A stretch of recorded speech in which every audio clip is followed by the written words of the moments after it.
गाड़ में दम है। गाने पे गोली मारिए भैया। आए?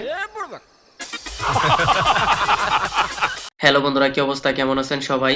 তো যাই হোক, রিসেন্টলি মুক্তি পেয়েছে আপকামিং ইন্ডিয়ান হিন্দি ল্যাঙ্গুয়েজের অ্যাকশন অ্যাডভেঞ্চার কমেডি ফিল্ম 1 2 চা চা চা। ফাইনালি সিনেমাটি আমি দেখেছি, তো চলুন দেখা যাক কেমন হয়েছে এই সিনেমাটি।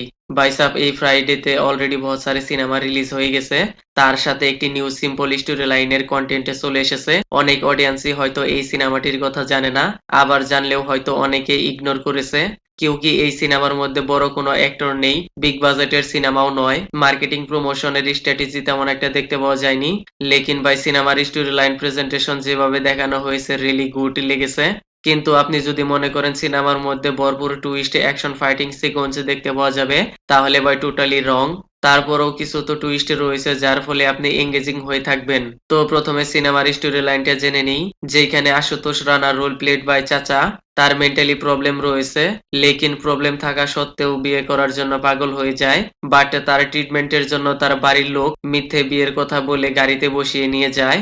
আর যে গাড়িতে নিয়ে যায় সেখানেও টুইস্ট রয়েছে, এন্ড মোর দ্যান টুইস্ট রয়েছে, একে ডাকাতিয়ানি ভিলেনও রয়েছে। এইসব কিছু মিক্স করে কমেডি ওয়াইজ যেভাবে স্টোরি লাইন স্ক্রিন প্লে করা হয়েছে, সত্যিই তা দেখার মতো। অলরেডি এই সিনেমাটি পজিটিভ 9 স্টার 10 স্টার রিভিউ পেয়েছে। আই নো সিনেমার story line presentation wise, acting wise কিছুটা ফ্লস রয়েছে। লো বাজেট হওয়ার কারণে, একদম নিউ অ্যাক্টর হওয়ার কারণে এতটুকু কম্প্রোমাইজ করতেই হবে। সিনেমার মধ্যে বহুত সারে কমেডি রয়েছে যা আপনি হাসি থামাতে পারবেন না। বিশেষ করে এইখানে আশুতোষ রানার অ্যাক্টিং, পার্সোনালিটি, কোয়ালিটি, পাগলপন ঠিকঠাকই লেগেছে। লেকিন ভাই 2 ঘন্টা 40 মিনিটের এই সিনেমাটি আপনাকে লং লেন্থে ফিল করাবে। এর ফার্স্ট হাফে অনেকটা লো বেস স্ক্রিন প্লে দেখতে পাওয়া গেছে।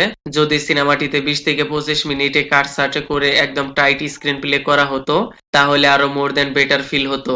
তো এনিওয়েজ, তাছাড়া আদার অ্যাক্টরদের পোটেনশিয়াল স্ক্রিন টাইম ঠিকঠাকই দেওয়া হয়েছে, যার ফলে স্টোরি লাইন আরো বেশি ক্যাপটিভেটিং মনে হয়েছে। ক্লাইম্যাক্সে প্রত্যেক ক্যারেক্টারের স্টোরি লাইন ওয়াইজ কানেকশন দেখানো হয়েছে। এইরকম লং জার্নিতে বহুত সারি টুইস্ট, টার্নস, কমেডি যা আপনাকে এন্টারটেইন করবে। সিনেমার মধ্যে 2-3টা সং রয়েছে, কিছু জায়গায় গালিও রয়েছে, বাট এতটা ডিপ নয়। ফ্যামিলির সাথে আরামসে দেখতে পারবেন। ওভারঅল সবকিছু মিলিয়ে ইটস রিয়েলি গুড কন্টেন্ট। তো যাই হোক, আমি আর কিছু বলবো না, দিস ইজ মাই ওপিনিয়ন। মন চাইলে আপনি দেখতে পারেন। And kindly subscribe my channel. Okay then, ভিডিওটি কেমন লেগেছে আপনার? ধন্যবাদ, দেখা হবে পরের ভিডিওতে।